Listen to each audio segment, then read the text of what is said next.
Dear students of class 9, class 10 and SSC examinee, আসসালামু আলাইকুম।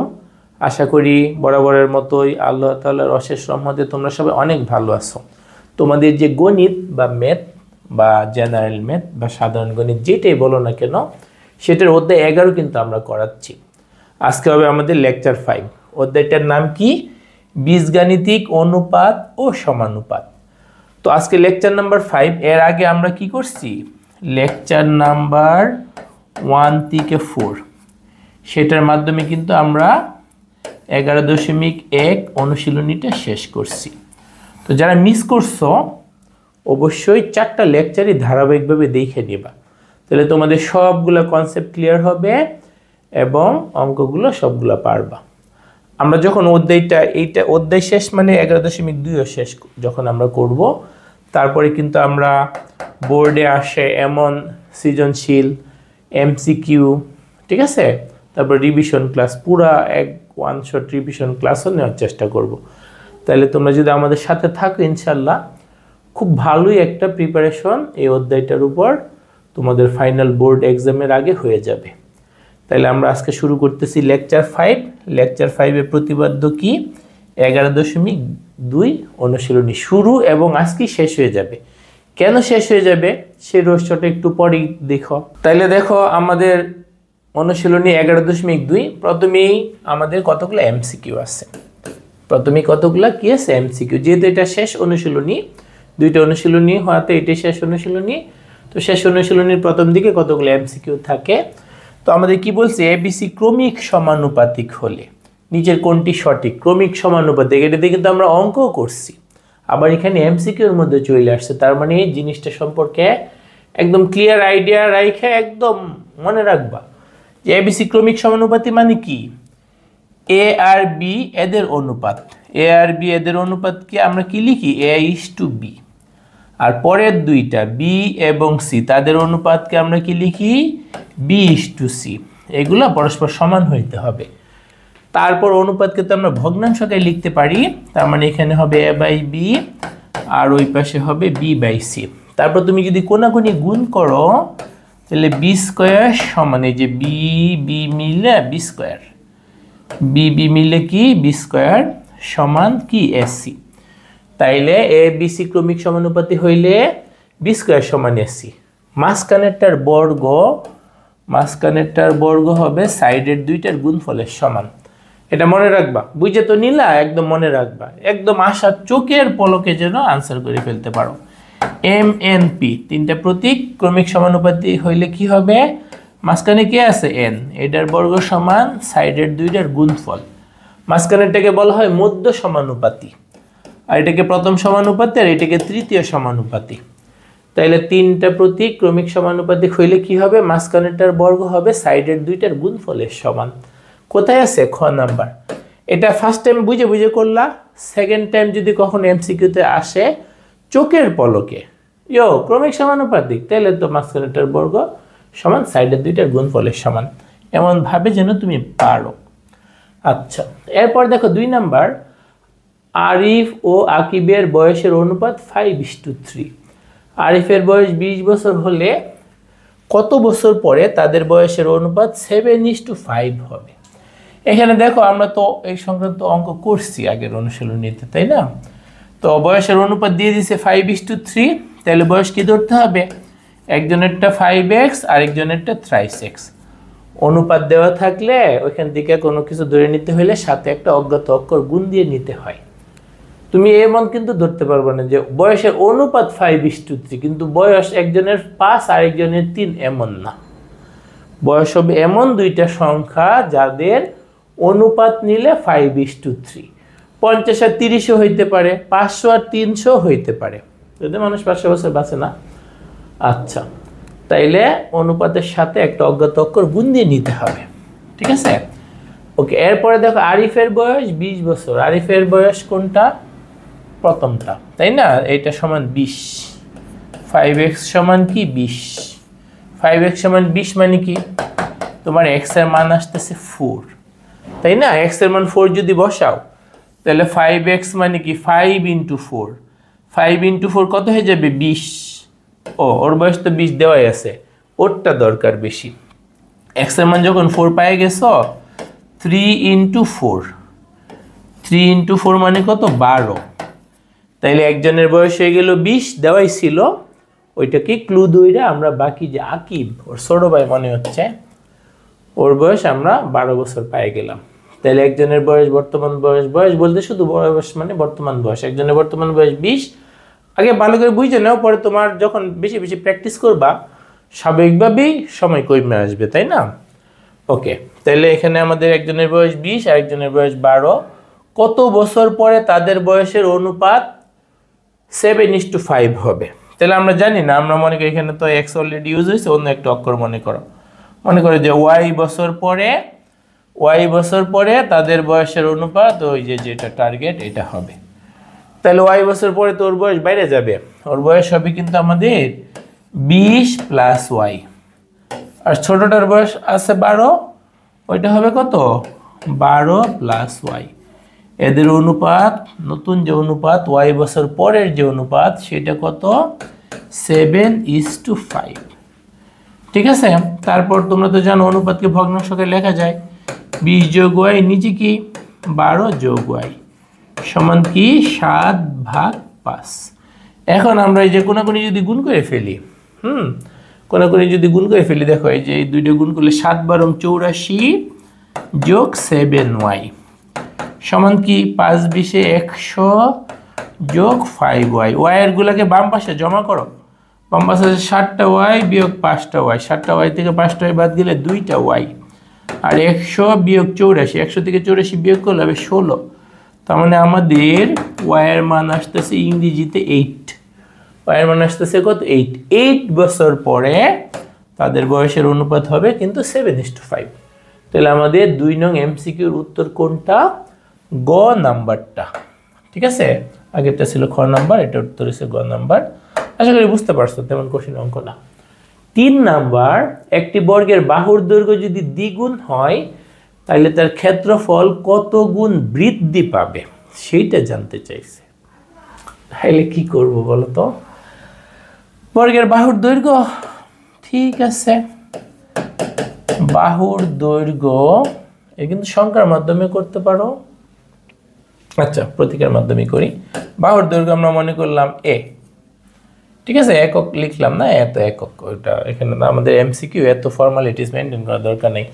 বাহুর দৈর্ঘ্য যে সমান, এতটুকু না লিখে শুধু এ লিখে নিলেই হইতো, কিন্তু আমি যে তোমাদের বুঝাচ্ছি সেজন্য আমার তো একটু বেশি লিখে নিতে হচ্ছে।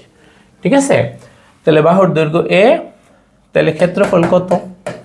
ক্ষেত্রফল তো আমরা জানি, বর্গক্ষেত্রের ক্ষেত্রফলের সূত্র কি? বাহুর দৈর্ঘ্যের বর্গ। এখন এটা হলো নর্মাল ঘটনা, বাহুর দৈর্ঘ্য আছে a, ক্ষেত্রফল হবে স্কয়ার। তাহলে বাহুর দৈর্ঘ্য আবার দ্বিগুণ বানানো হয়েছে, নতুন বাহুর দৈর্ঘ্য। নতুন বাহুর দৈর্ঘ্য কি হবে? আগেরটা দ্বিগুণ, দ্বিগুণ মানে 2 দ্বারা গুণ, দ্বিগুণ মানে কি 2 দ্বারা গুণ, সেটা হবে 2a। তাহলে নতুন ক্ষেত্রফল কত হবে? নতুন ক্ষেত্রফল হবে কিন্তু 2a, সেইটার বর্গ। 2a কে বর্গ করলে 2 এর বর্গ 4, a এর বর্গ a স্কয়ার, এটা হচ্ছে নতুন ক্ষেত্রফল। আমাদের কি বলছে? নতুন ক্ষেত্রফল কত গুণ হবে? না, বলছে ক্ষেত্রফল কত গুণ বৃদ্ধি পাবে। একটা হচ্ছে কত গুণ হওয়া, আর কত গুণ আগে যা ছিল বৃদ্ধি পেয়েছে। মনে করো তোমার কাছে 100 টাকা ছিল, পরে পিতার কাছে নিছো, মাতার কাছে নিছো, দাদার কাছ থেকে নিছো, দাদির কাছ থেকে নিছো, তাইলে মনে করো নেওয়া হইলো 1000 টাকা। তাইলে কত গুণ হয়েছে? 10 গুণ। কত গুণ বৃদ্ধি পাইছে? কয় টাকা? আগে ছিল 100, হয়ে গেলে 1000, তাহলে 900 টাকা বৃদ্ধি, 900 টাকা বাড়ছে, তাই না? 9 গুণ বাড়ছে, এরকম আর কি। তাহলে ক্ষেত্রফল বৃদ্ধি কত? ক্ষেত্রফল এত কিন্তু তোমার লেখা লাগবে না, তুমি শুধু বিয়োগ করলেই পারবা, বা বিয়োগ তো এমনিতেও বুঝবা। আগে ছিল a স্কয়ার, হয়েছে 4a স্কয়ার, তাহলে নতুনটার থেকে আগেরটা যদি আমরা বিয়োগ করি তাহলে 3a স্কয়ার। ছিল কত? a স্কয়ার, বৃদ্ধি পাইছে 3a স্কয়ার। তাহলে কত গুণ বৃদ্ধি পাইছে? এই যে 3 গুণ বৃদ্ধি পাইছে। যদি বলে যে নতুন ক্ষেত্রফল কত গুণ হইল, হওয়া আর বৃদ্ধি পাওয়া কিন্তু এক কথা না, ঠিক আছে?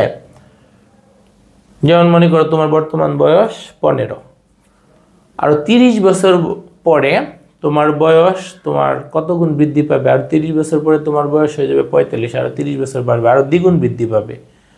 বাইরে যেটা হবে সেটা কিন্তু 3 গুণ, 15 সাথে আরও 30 যোগ করলে 45, 45 হচ্ছে তোমার বর্তমান বয়সের 3 গুণ, বাট বাড়তেছে দ্বিগুণ আরও।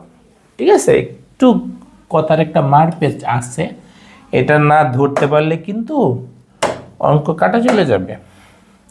ওকে, এরপরে দেখো আমাদের কি বলছে, x/y সমান 7:5, y/z সমান 5:7। তাহলে x/z সমান কত? এটা অনেক সহজ। এই যে এই অনুপাতে তুমি যদি ভগ্নাংশে লিখে ফেলো তাহলে তোমার x/y সমান হবে 7/5। পূর্ব রাশি, প্রথমটাকে পূর্ব রাশি সেটা লবে লিখতে হয়, পরেরটাকে বলে উত্তর রাশি বা দ্বিতীয় রাশি, সেটাকে হরে লিখতে হয়। আর এখানে কি আছে, y/z সমান 5/7। ঠিক আছে, ওইটাকে যদি ভগ্নাংশে লিখো y/z সমান হবে কি 5/7।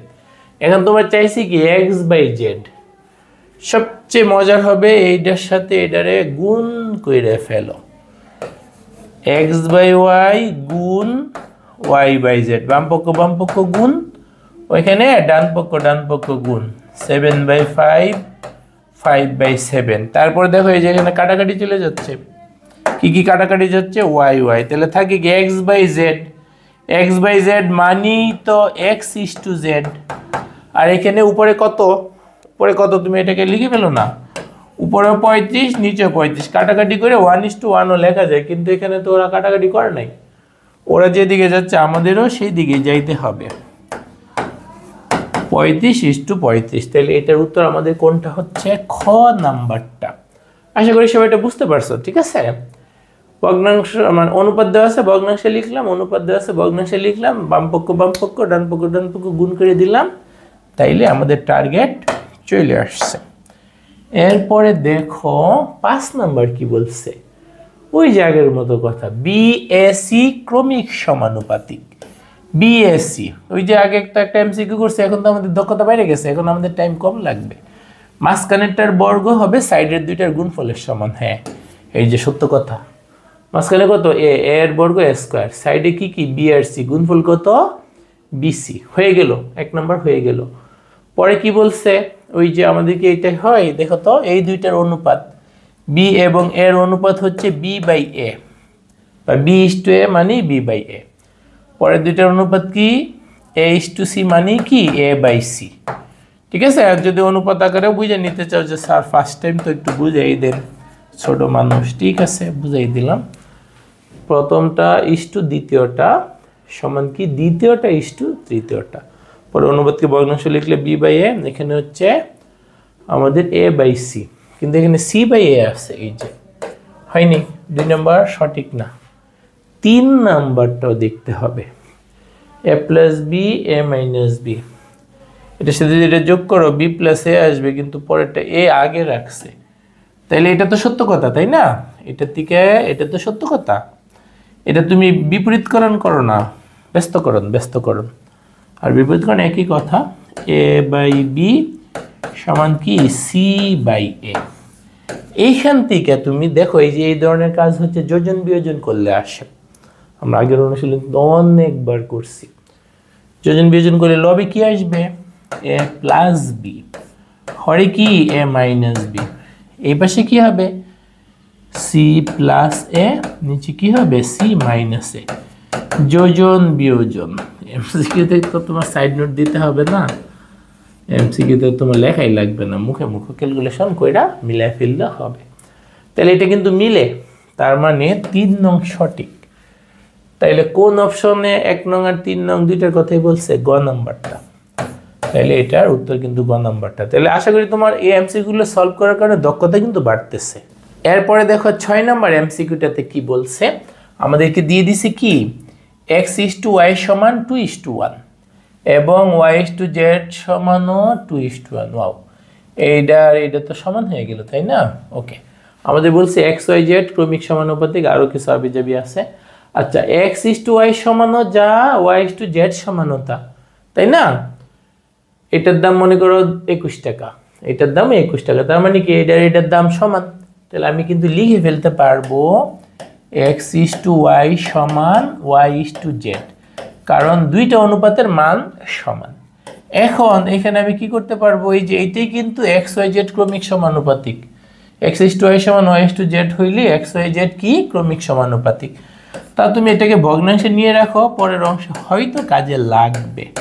কোনাকুনি গুণ করলে কি হয়, y² সমান zx বা xz, একই কথা।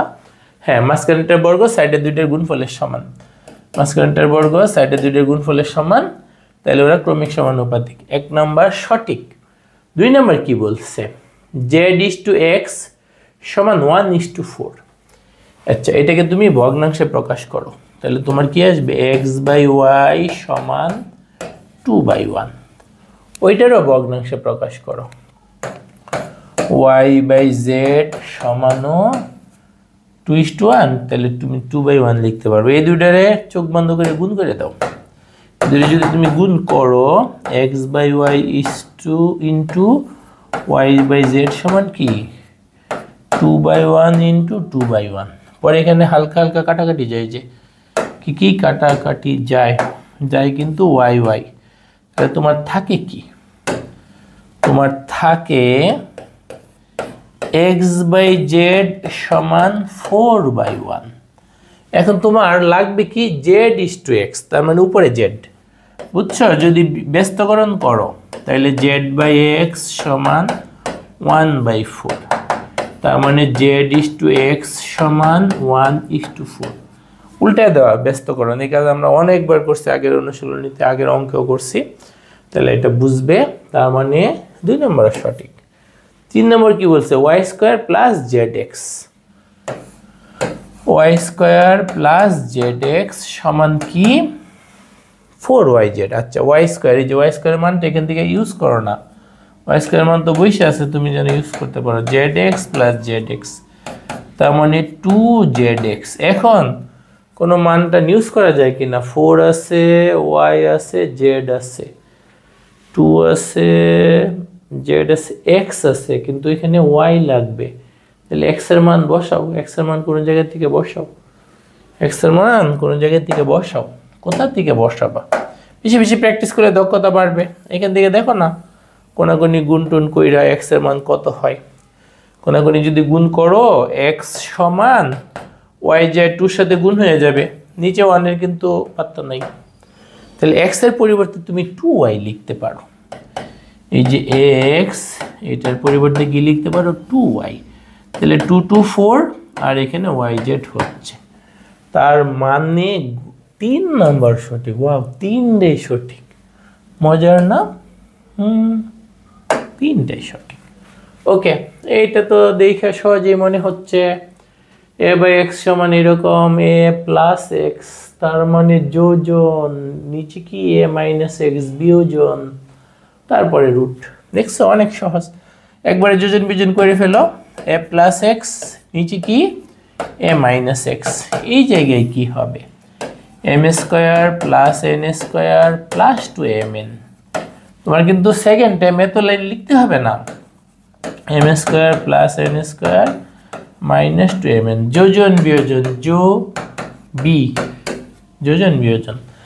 এখন তুমি কি করবা, আচ্ছা তোমাদের তো এই লাইনটি লিখে দেয়, এটা কিন্তু a প্লাস b হোল স্কয়ারের সূত্র পড়ে, তার মানে লবে হবে m plus n whole square, হরে কি হবে মাইনাস আছে, সেই জন্য a minus b whole square.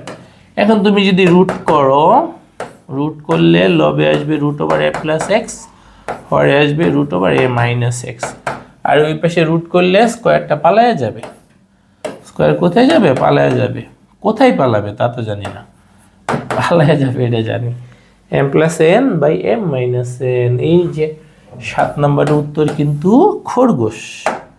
7 নম্বরের উত্তর কোনটা, খরগোশ। আশা করি সবাই বুঝতে পারছো।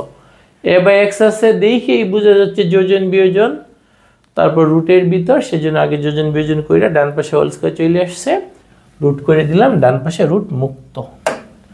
এরপরে দেখো আমাদের কি, এখানে আমাদের বলছে ত্রিভুজের পরিসীমা। পরিসীমা মানে কি, ত্রিভুজে যে 3টা বাহু থাকে, ওই বাহুগুলার দৈর্ঘ্যের যোগফল, টোটাল বাউন্ডারি পরিসীমা মানে কি টোটাল বাউন্ডারি।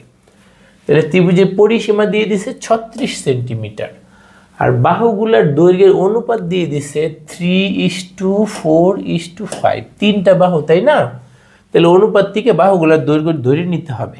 একটা ধরবা 23x, আরেকটা 4x, একটা কত 5 তাই না? অনুপাত থেকে ধরে নিলে সাথে একটা অজ্ঞাত অক্ষর গুণ দিতে হয়।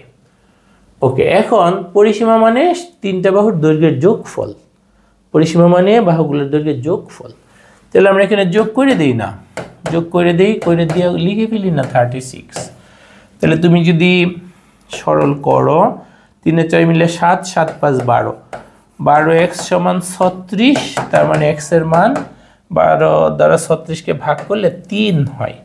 তাহলে এখন তোমার দেখো তাহলে বাহুগুলা কত কত, x এর মান যদি 3 বসাও এটা আসবে 3 3 কত 9, বুঝবেই তো 3 3 9, এটা সবাই বুঝবে। 4 দিয়ে 3 কে গুণ করলে 3 4 12, 12 3 5 15। তাহলে ত্রিভুজের বাহুগুলোর দৈর্ঘ্য কি আসছে 9 12 15, যাদের অনুপাত নিলে 3:4:5। ও আমার তো সবগুলো বাহুর দৈর্ঘ্য দরকার ছিল না। আচ্ছা বের করে রাখলাম, তোমরা তো নিশ্চিত বুঝতে পারছো কি কাজ করা লাগলো। বৃহত্তম বাহুর দৈর্ঘ্য 15, আমি বোকার মতো সবগুলোই বের করছি। আচ্ছা এখানে একটু ভুল আছে, ভুল মানে কি উত্তর একটা করা আছে, এটা হবে 15, 5 তো 2 করে ফেললাম না। তাহলে আমাদের উত্তর কোনটা? ঘ নাম্বারটা। 8-এর উত্তর কোনটা? ঘ নাম্বারটা। ঠিক আছে, এখন ক নাম্বার কিন্তু আমাদের শেষ, উত্তরটা তো দেখা যাচ্ছে না। ঘ নাম্বারটা, আরে কালিটা চেঞ্জ করে নিতে হইব, ঘ নাম্বারটা। ওকে গেল। পরে কি বলছে? ত্রিভুজটার ক্ষেত্রফল কত বর্গ সেন্টিমিটার। ত্রিভুজের ক্ষেত্রফল নির্ণয়ের জন্য অর্ধ পরিসীমা দিয়ে একটা সূত্র আছে, এরিয়া এ সমান কি, এই সূত্রটা দেখো তো তোমরা জানো কি না, জ্যামিতির অধ্যায়গুলোতে এই সূত্রটা আছে, s × s - a s - b s - c। এখন কার পরিচয় কি? s হচ্ছে সেমি পেরিমিটার, পেরিমিটার মানে পরিসীমা, আর সেমি পেরিমিটার মানে অর্ধ পরিসীমা, পরিসীমার অর্ধেক, সেমিফাইনাল, ফাইনালের অর্ধেক তাই না? তাহলে এস দ্বারা বুঝে সেমি পেরিমিটার, পরিসীমার অর্ধেক। পরিসীমা কত? 36, তাইলে এস হবে 36/2, তার মানে এস এর মান হবে 18। আর এ বি সি দ্বারা কি বোঝায়? বাহুগুলোর দৈর্ঘ্য। এটা মনে করো এ, যেটাকে এ বি সি ইচ্ছা মনে করতে পারো, বাট তিনটার একটা এ, আরেকটা বি, আরেকটা সি। তাহলে তুমি যদি এখানে বসাও এস এর মান কিন্তু 18, আমি একটু সংক্ষেপে করে ফেলতেছি, ঠিক আছে? এস মাইনাস এ, এস হচ্ছে 18, 18 থেকে 9 বিয়োগ করলে আরো 9 থাকে, তারপরে এস মাইনাস বি 18 বিয়োগ 12, 18 থেকে 12 বিয়োগ করলে 6 থাকে। এস বিয়োগ সি, এস মানে 18, সি মানে 15, 18 থেকে 15 বিয়োগ করলে 3 থাকে। এখন তোমার কি দরকার? বর্গমূল করা। তোমার কি দরকার? বর্গমূল করা। আচ্ছা তাহলে বর্গমূল কিন্তু আমরা ক্যালকুলেটর দিয়ে করলে তো অনেক ইজি হয়ে যাবে, ক্যালকুলেটর ছাড়াও করতে পারবা। কিভাবে? এখান থেকে আমি একটু এখানে লিখে ফেলতেছি, তোমাদের ক্যালকুলেটর ছাড়াই বুঝিয়ে দিই, ক্যালকুলেটর দিয়ে তো পারবাই। ঠিক আছে, এই যে 18কে আমি লিখতেছি 6 × 3, 18কে কি লিখতেছি 6 × 3, সাথে আছে কি 9, সাথে আরো আছে 6, আরো আছে 3। এখন রুটের থেকে একটা একটা করে বাইর করো, রুটের দিকে 18কে জাস্ট 6 × 3 লিখলাম। এখন দেখো তো এই 6 আর এই 6, বলবে চল আমরা দুইজন রুটের বাইরে চলে যাই, ও বলবে কি করতে হবে? দুইজন মিলে একসাথে একটা 6 লিখতে হবে।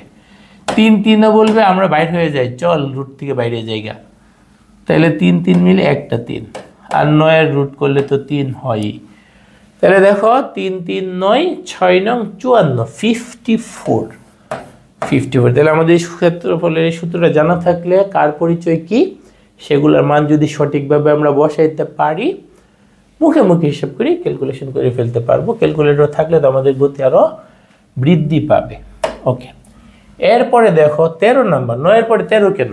আসলে তোমাদের মনে আছে তৃতীয় অধ্যায়ের কথা, বীজগাণিতিক রাশি, জেনারেল মেথড, ওইখানে যেমন লাস্টের অধ্যায়টার থেকে কখনোই মানে বোর্ড পরীক্ষায় আসে নাই, রিসেন্টলি বা অনেক আগে 16 সালে একটা সিকিউ আসছিল, এরপরে আর কখনই আসে নাই। তারপরে সেটার নিয়মগুলোতে আমরা করাই দিয়েছিলাম। এমসিকিউ মূলত বেশি আসতো, দু একটা বোর্ডে তাও আসছে। এখানে একই ঘটনা, এইখানেও কেমন ঘটনা, একই ঘটনা। এখান থেকেও কোনো অঙ্ক বোর্ড পরীক্ষায় আসে না, শুধু একটা অঙ্ক আসছিল, সেটার সাথে একটু পরে আমাদের দেখা হবে। সেই জন্য এগুলো কেউ করে না। আমরা সময় নষ্ট না করে অন্যান্য আরও অনেক গুরুত্বপূর্ণ অধ্যায় আছে, সেগুলো আমরা একদম ভালো করে করবো। এগুলো কখনই আসে না। কেন আসে না? এই যে এখানে যে অঙ্কগুলো, এগুলো হচ্ছে তোমরা নিচের ক্লাসগুলাই পাটিগণিতে করছো, ওইগুলো এই যে ছোটোবেলায় পড়ছো না, পিতা পুত্রের বয়সের অনুপাতে তো, তারপরে বয়সের সমষ্টি এত, কার বয়স কত, কত বছর পরে অনুপাত হবে কত, এইগুলো আবিজাবি অঙ্ক যেগুলা পাটিগণিতে করে আসছো। বাট এগুলো দিছে, কেন দিছে সরকারই জানে, আমি জানি না। সেই জন্য এগুলা আবার বীজগণিতে ব্যবহার করে একই অঙ্ক অন্যভাবে করার মানে হয় না, দেখে হয়তো বোর্ড পরীক্ষা আসে না। যেটা আসে সেটা আমরা করে দিব। আচ্ছা, কোনটা করে দিব? 3-4টা অঙ্ক আমি একটু সিলেক্ট করছি, এগুলো বিভিন্ন স্কুলের পরীক্ষায় আসছে, সেই জন্য এগুলো করে দিচ্ছি। তার মানে এগুলোর বাইরে তোমার কোনো টেনশন করার দরকার নেই। এর বাইরে যদি চলে আসে, যদি আসবে না, যদি যে পৃথিবীতে যেই ঘটনা ঘটে না সেটার তো একবার ফার্স্ট টাইম আসছে, তো তোমার তো অতবার অপশন আছেই। সুতরাং মন খারাপ করার কিছু নাই। আমি নিজে যখন পড়ালেখা করছি, বইয়ের সব অঙ্ক করছি, কিন্তু এরকম সিচুয়েশন আমাদের সময় ছিল না। ওরকম যদি একটা অনুশীলনী থেকে কখনোই না আসতো, জীবনেও না, তাহলে তো ওইটা স্বাভাবিকভাবে আমি তখন বাদ দিতাম। আচ্ছা, সেই জন্য মন খারাপ করার কিছু নাই। এইটা তো মনে পারবা, তো আগের অঙ্কের মতোই 13 নাম্বার। আর আগেরটাই কি ছিল? আগেরটাইতে একই কথা ছিল, পরিসীমা দেওয়া ছিল, বাহুগুলোর দৈর্ঘ্যের অনুপাত দেওয়া ছিল, তারপর বৃহত্তম বাহুর দৈর্ঘ্য আর ক্ষেত্রফল। তাহলে এখানে একই ঘটনা, জাস্ট পরিসীমাটা একটু ভিন্ন। 45, বাহুগুলোর দৈর্ঘ্যের অনুপাত 3:5:7। প্রত্যেক বাহুর পরিমাণ চাইছে, মানে দৈর্ঘ্য। আমি একটু সাথে জুড়ে দিছি বইয়ের প্রশ্নটার সাথে, একটু ক্ষেত্রফলটা একটু পাবা না, আমি একটু দিয়ে দিছি যেন আগেরটা তোমরা নিজের একটা হোমওয়ার্ক করে প্র্যাকটিস করে ফেলো। একটু বুদ্ধি করে বাড়াই দিলাম আর কি। বুদ্ধি না থাকলে তো আজকাল চলা যায় না, মানে তোমাদের একটু প্র্যাকটিস করে নিলাম। অনুরূপ একটা অঙ্ক অবশ্যই পারবে, হ্যাঁ, আগেরটার মতোই। এরপরে দেখো আমাদের হচ্ছে 14 নাম্বার। এইটা কয়েকটা স্কুলের পরীক্ষা এমসিকিউতে আসছে, বাট কখনো কোনো বোর্ড পরীক্ষা আসে নাই। জবের পরীক্ষা তো আসে, চাকরি করবা, বড় হয়ে আর জব করবা, তখন কিন্তু এই ধরনের অঙ্ক আসে। দুইটা সংখ্যার অনুপাত দিয়ে দিছে, ঠিক আছে, এদের গসাগু 4, সংখ্যা দুইটা লসাগু কত। আগেরটা যেহেতু আমরা এমসিকিউতে করাইছি, ওইটা তোমাদের নিজেদের করতে দিলাম, এটা আমরা একটু বিস্তারিত করে দিচ্ছি। আচ্ছা, দুইটা সংখ্যার অনুপাত 5:7। তাহলে অনুপাত থেকে কি করতে হয়? ধরি প্রথম সংখ্যাটি কি করব? 5x, এবং দ্বিতীয় সংখ্যাটি কত ধরবো আমরা? 7x। তাহলে এদের গসাগু 4 বের করতে বলছে, লসাগু। তাহলে বলো তো সংখ্যা দুইটির গসাগু কত? সংখ্যা দুইটির গসাগু, গসাগু তো আমরা বের করতে পারি, তাই না? যেটা কমন, 5 আর 7 তো কোনো মিলটিল নাই, কমন নাই, শুধু x কমন। তাহলে গসাগু হচ্ছে x। আবার গসাগুটা দিয়ে দিছে 4। তাহলে শর্ত মতে বা প্রশ্ন মতে তুমি কি লিখতে পারবা? প্রশ্ন মতে গসাগু x, আবার x সমান প্রশ্ন মতে 4। তাহলে x সমান 4 পেয়ে গেলাম। আবার আমাদের বের করতে বলছে কি? সংখ্যা দুইটির লসাগু। সুতরাং সংখ্যা দুইটির লসাগু কত? যে দুইটা সংখ্যা, এই যে এইটা আর এইটা, এদের লসাগু কত? 5:7, তাই না? লসাগু তো পারো, নিচে ক্লাসে করে আসছো। 35x, এর মধ্যে আমাদের x এর মান কিন্তু 4। তাহলে 35 দুগুণে 70, 70 দুগুণে কত? 140। এইটাই কিন্তু আনসার, ঠিক আছে। অনুপাত দিয়ে দেওয়া ছিল, সাথে একটা প্রতীক গুণ দিয়ে সংখ্যা দুইটা ধরে নিয়েছি, গসাগু দিয়ে দিচ্ছে, গসাগু আমরা বের করছি, প্রশ্নটা আর আমাদেরটা সমান হবে, তাতে x এর মান 4 পেয়ে গেছি, লসাগু বের করে x এর মানটা বসায় দিছি, তাতে আমাদের উত্তর হয়ে গেল। এরপরে দেখো কি বলছে, এটা এমসিকিউতে আসে, জবের পরীক্ষাতেও আসে। যদি কোনো বর্গক্ষেত্রের বাহুর পরিমাণ বলতে বাহুর দৈর্ঘ্যের পরিমাণ 20% বৃদ্ধি পায়, তবে তার বৃদ্ধি বানানটা ধ হবে। আচ্ছা, বৃদ্ধি পায় তবে তার ক্ষেত্রফল শতকরা কত বৃদ্ধি পাবে? বাহুর দৈর্ঘ্য 20% বৃদ্ধি পাচ্ছে, বাহুর দৈর্ঘ্য 20% বৃদ্ধি পাচ্ছে। তাহলে দেখো এটা সলিউশনটা কি হবে? 20% মানে 100-তে 20, ঠিক আছে। ধরি প্রতীকের মাধ্যমে করতে পারো, সংখ্যার মাধ্যমে করতে পারো। সংখ্যার মাধ্যমে করলে সহজ হবে, দুইভাবেই হবে। ধরি বর্গক্ষেত্রের বাহুর দৈর্ঘ্য সমান হচ্ছে 100 মিটার, কি ধরে নিলাম 100 মিটার। তাইলে বলো তো, আচ্ছা তাইলে 20% বৃদ্ধিতে বাহুর দৈর্ঘ্য কত? 20% মানে 100-তে 20 বাড়বে, তাহলে আমাদের হবে 100 যোগ 20 সমান কত? 100 যোগ 20 মিটার মানে কি 120 মিটার। ওকে, এরপরে কি ঘটনা ঘটতেছে? ক্ষেত্রফল শতকরা কত বৃদ্ধি পাবে?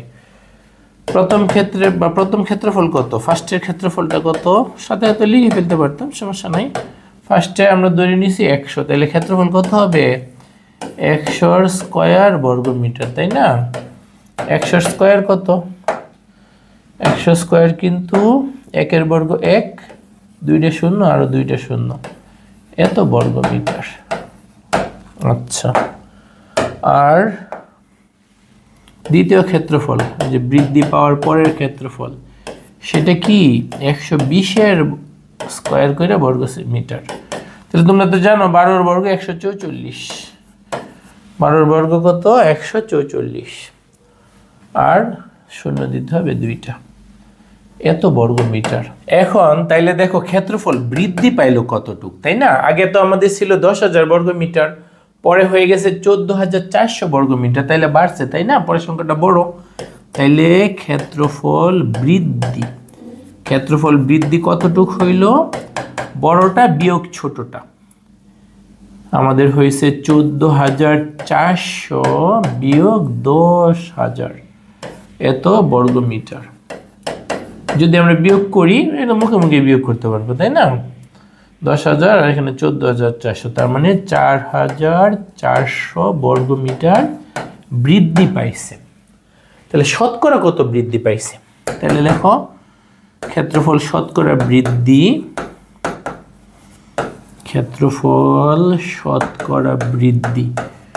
আচ্ছা শতকরা বৃদ্ধির জন্য আমাদের কি করতে হবে? বৃদ্ধির পরিমাণ, এই জিনিসটা একটু খেয়াল করো, মনে রাখতে হবে। বৃদ্ধির পরিমাণকে প্রকৃত ক্ষেত্রফল দ্বারা কি করতে হবে? ভাগ করতে হবে। পরে এটাকে আমরা পার্সেন্টেজে নিলে ইনটু 100%, 100% দ্বারা কেন গুণ করতে হয়? এই যে 100% যেই কথা, 1 একই কথা। 100% মানে 100 ইনটু পার্সেন্টেজের পরিবর্তে আমরা 1/100 লিখি, তাহলে 100 কাটা 1, বুঝছো? 1 দ্বারা গুণ করা যেই কথা, 100% দ্বারা গুণ করা একই কথা, সেই জন্য আমরা 100% দিয়ে গুণ করি, মানে 1 দিয়ে গুণ করি। এখন তোমরা যদি মানগুলা বসায় ফেলো, তাতেই হয়ে যাবে। আমাদের বৃদ্ধির পরিমাণ কত? বৃদ্ধির পরিমাণ কিন্তু আমাদের 4,400। নিচে কত? প্রকৃত ক্ষেত্রফল হচ্ছে 10,000, প্রকৃত ক্ষেত্রফল 10,000 ইন্টু 100%।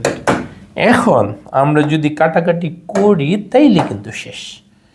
এখানে এই যে 0 0 2টা 0 2টা 0 কাটা, এখানে 2টা 0 2টা 0 কাটা, নিচে সবই কাটা চলে গেল, উপরে শুধু বাকি আছে 44 আর ওই যে পার্সেন্টেজ চিহ্ন। তাইলে এইটাই আনসার। তুমি কিন্তু ইচ্ছা করলে এটাকে প্রতীকের মাধ্যমে করতে পারতা। তখন মনে করতে হইতো যে বাহুর দৈর্ঘ্য x, তারপরে 10% 20% বৃদ্ধি পাওয়ার পর বাহুর দৈর্ঘ্য, তারপরে ক্ষেত্রফল কতটুকু বৃদ্ধি পাইছে সেটা বিয়োগ করলেই পাইতো। তখন একই ধরনের কাজই করা লাগতো, বাট যেহেতু শতকরা দিয়ে দিচ্ছে, আমরা এই যে 100 ধরে নিলে আমাদের অঙ্কটা অনেক বেশি সহজ হবে। আবার কিন্তু তোমার অনেক সময় দিয়ে দিতে পারে যে এত পার্সেন্ট হ্রাস পাইলে ক্ষেত্রফল কত, তখন তুমি মনে করো 30% হ্রাস পাইলো, তখন আগেরটা ধরে নিলে 100 মিটার, 30% হ্রাস পাবে মানে 100-র মধ্যে 30 কমে যাবে, তখন 70 মিটার। তখন বর্গক্ষেত্রের ক্ষেত্রফল বের করে ফেলবা, ক্ষেত্রফল কতটুকু কমে গেছে ওইটা একইভাবে, তখন হবে হ্রাসের পরিমাণ ডিভাইডেড বাই প্রকৃত ক্ষেত্রফল ইন্টু 100%। তাহলে এখানে 10%-এর বদলে যদি অন্যান্য পার্সেন্ট দেয়, আশা করি ডিজিট চেঞ্জ করে দিলে অঙ্কটা বুঝতে পারবে এবং নিজে সলভ করতে পারবে। এরপর আরেকটা অঙ্ক দেখো, 18 নাম্বার। এই অঙ্কটাই শুধু একবার বোর্ড পরীক্ষা আসছিল, এছাড়া অন্য কোনো এই অনুশীলনীর থেকে এমসিকিউ আসে, বাট রিটেন কোনো অঙ্ক আসে না। একটা আয়তক্ষেত্রের দৈর্ঘ্য 10% বৃদ্ধি এবং প্রস্থ 10% হ্রাস পেলে আয়তক্ষেত্রের ক্ষেত্রফল শতকরা কত বৃদ্ধি বা হ্রাস পাবে। আয়তক্ষেত্রের ক্ষেত্রে দুইটা, তাই না, দৈর্ঘ্য আর প্রস্থ। আর বর্গক্ষেত্র, আয়তক্ষেত্রে কিন্তু একটা বিশেষ রূপ বর্গক্ষেত্র। আয়তক্ষেত্রে যে দৈর্ঘ্য প্রস্থ যদি সমান হয়ে যায় তাইলেই সেটা বর্গক্ষেত্র হয়ে যায়। বুঝতে পারছো? তাইলে এইটাও প্রতীকের মাধ্যমে করতে পারবা, সংখ্যার মাধ্যমে করতে পারবা। সংখ্যা মানে 100, যেহেতু শতকরা কথাটা বলে দিছে। ধরি আয়তক্ষেত্রের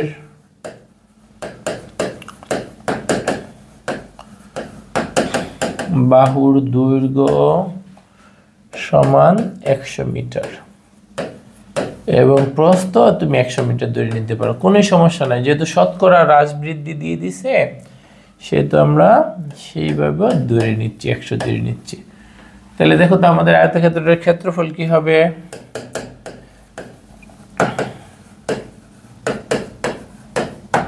ক্ষেত্রফল কি? দৈর্ঘ্য গুণ প্রস্থ, তাই না? ক্ষেত্রফল হবে দৈর্ঘ্য গুণ প্রস্থ, তার মানে 100 গুণ 100। ক্ষেত্রফলের একক কি? বর্গ মিটার।